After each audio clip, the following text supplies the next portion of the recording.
Hello नमस्कार दोस्तों। आज हम बात करेंगे टाटा टेक्नोलॉजी के स्टॉक के बारे में और जानेंगे इसके इम्पोर्टेंट सपोर्ट और टारगेट के बारे में।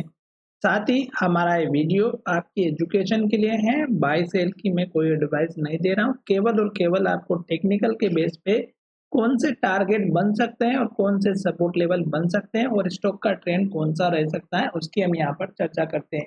मैं किसी भी वीडियो में आपको बाय सेल की एडवाइस नहीं देता हूं, केवल और केवल स्टॉक के ट्रेंड के बारे में बताता हूं।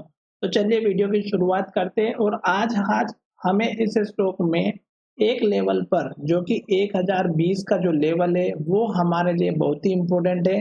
अगर आप देखेंगे तो 1020 का पहले भी लो बना था, कल के दिन भी लो बना था और आज के दिन भी स्टॉक ने 1021 का लो बनाया।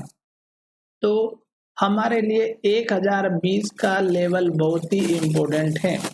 आज के दिन अगर हम स्टॉक में ट्रेडिंग की बात करें तो स्टॉक ने क्या किया, कल के हाई को ब्रेक नहीं किया और आज के कल का जो हाई था वो भी ब्रेकआउट नहीं हुआ और कल का जो लो था वो भी ब्रेकआउट नहीं हुआ। और कैंडल जो बनी वो छोटी सी बनी है और ग्रीन कैंडल बनी है। इसका मतलब क्या है दोस्तों, एक तो हम यहाँ पर वो समझेंगे और दूसरी बात स्टॉक का ओवरऑल ट्रेंड अगर आप देखेंगे तो लो डाउन साइड में चल रहा है, क्योंकि स्टॉक ने पहली बार जो लो बनाया था वो 1151 का था और स्टॉक ने फिर लो बनाया हमारा 1070 का, फिर स्टॉक ने लो बनाया हमारा 1033 का, फिर स्टॉक ने लो बनाया 1020 का। तो जब भी स्टॉक लो बनाता है तो एक ग्रीन कैंडल बनाता है, जैसे कि यहाँ पर बनी, फिर यहाँ पर भी बनी, फिर यहाँ पर भी बनी। अब स्टॉक में हमें फिर से एक ग्रीन कैंडल मिली पर ये कैंडल हमारी छोटी सी है। अभी इस कैंडल के हाई और लो के ब्रेकआउट होने पर हमें ट्रेंड के बारे में पता चलेगा। क्यों?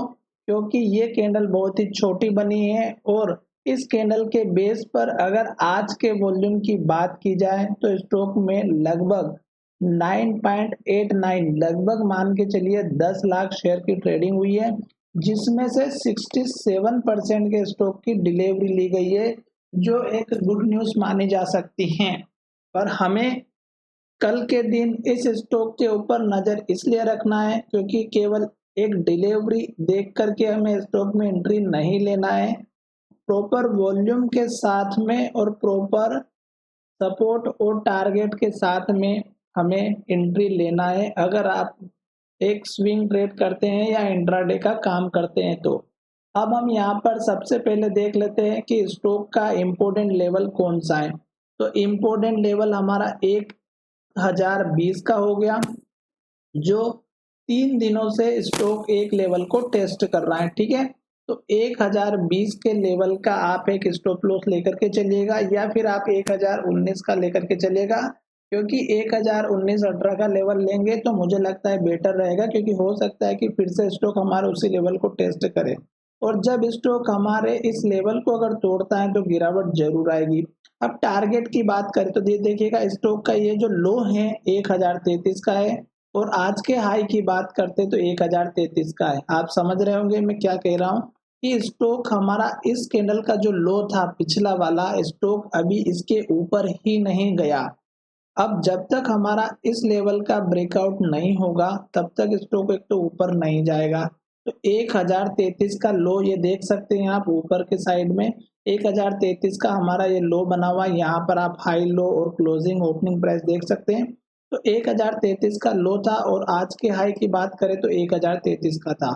अब स्टॉक इस रेंज को ब्रेक करे वॉल्यूम के साथ में तो ही आप इस स्टॉक में बने रहना, अदरवाइज आपका लॉस हो सकता है दोस्तों, पहली बात।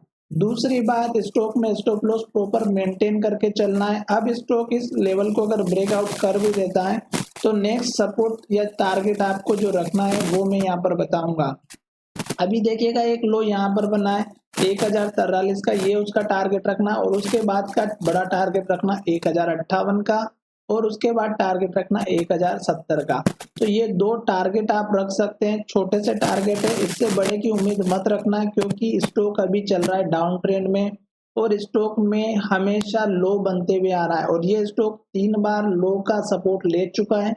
अगर ये लेवल टूटेगा तो डेफिनेटली स्टॉक में फिर से डाउन ट्रेंड को कंटिन्यू देखने को मिलेगा। अब हम यहाँ पर आ चुके हैं 15 मिनट में, तो देखिएगा 15 मिनट में अगर आप देखेंगे तो नीचे वॉल्यूम भी देख सकते हैं और साथ ही में हमारा ये जो लेवल है आप इसको भी देख सकते हैं। तो इस कैंडल का लो देखिएगा 1020 का लेवल है, थोड़ा बहुत ऊपर नीचे हो गया है ये, तो आप इसको मार्क कर लीजिएगा। ये वाला लेवल है 1020 का, हम इसको थोड़ा सा डिलीट कर देते हैं। ये रहा, तो ये स्टॉक का जो पुराना वाला लेवल है स्टॉक का, ये स्टॉक अगर आप देखेंगे तो यहाँ आने के बाद फिर से एक बाइंग पोजीशन बनी, फिर स्टॉक में बाइंग पोजीशन बनी और फिर स्टॉक में बाइंग पोजीशन बनी। तो इन तीनों कैंडल को अगर आप देखोगे तो एक तो वॉल्यूम ज्यादा है, पर जब स्टॉक हमारा इस लेवल के पास आया, जब स्टॉक ने हमारी इन्वर्टेड हैमर कैंडल बनाई तो स्टॉक में गिरावट आई, जबकि वॉल्यूम इस वॉल्यूम से भी ज्यादा था। तो इसका मतलब ये था कि जो कैंडल हमारी इस वॉल्यूम के साथ बनी थी पॉजिटिव, उससे डबल वॉल्यूम देखने को मिला था। तो ये कैंडल भी हमारी जो बनी हुई थी ये बड़ी बनती और यहाँ तक जाती, पर स्टॉक में क्या हुआ, इसका मतलब ये हुआ कि इस लेवल पर फिर से सेलिंग प्रेशर आया और स्टॉक को नीचे लेकर के आ गए। तो इसका मतलब ये हुआ कि इस वाली कैंडल में प्योर बायर बैठे हुए थे और इस वाले कैंडल में सेलर भी बैठे हुए थे, जितने बायर थे उतने के उतने ही, तो इसलिए स्टॉक को ऊपर नहीं जाने दिया। फिर इस वाली कैंडल में देखिएगा स्टॉक फिर से नीचे की तरफ आया और स्टॉक फिर से इसी लेवल पर बायर बैठे हुए थे और स्टॉक को ऊपर लेकर के आ गए। तो अब हमारे लिए ये जो रेंज है दोस्तों 1020 की और ऊपर की रेंज है हमारे 1033 की, जब तक एटलीस्ट इसके ऊपर या नीचे ब्रेकआउट ना दे तब तक आप कोई भी एंट्री ना ले। फिलहाल स्टॉक का सपोर्ट लेवल आपको मैंने बता दिया है और वॉल्यूम के बेस पे मैंने यहाँ पर आपको अच्छे से समझाया भी है, ठीक है। तो आशा करता हूँ कि मेरा ये वीडियो पसंद आया होगा और अगर वीडियो पसंद आया है तो चैनल को जरूर सब्सक्राइब करें और मिलेंगे नए वीडियो में। और अगर आपको हमारा ये वीडियो पसंद आता है तो अपने दोस्तों के साथ शेयर करना ना भूलें ताकि उन्हें भी इस वीडियो के माध्यम से कुछ न कुछ समझने को मिले। और अगर उन्हें भी कुछ खुद से सपोर्ट और टारगेट देखने को मिलेगा तो मुझे लगता है कि उन्हें भी जो एडवाइस देता है उनके बारे में पता चले कि उन्हें एडवाइस सही दी जा रही है या नहीं। तो चलिए वीडियो को यहीं विराम करते हैं, धन्यवाद।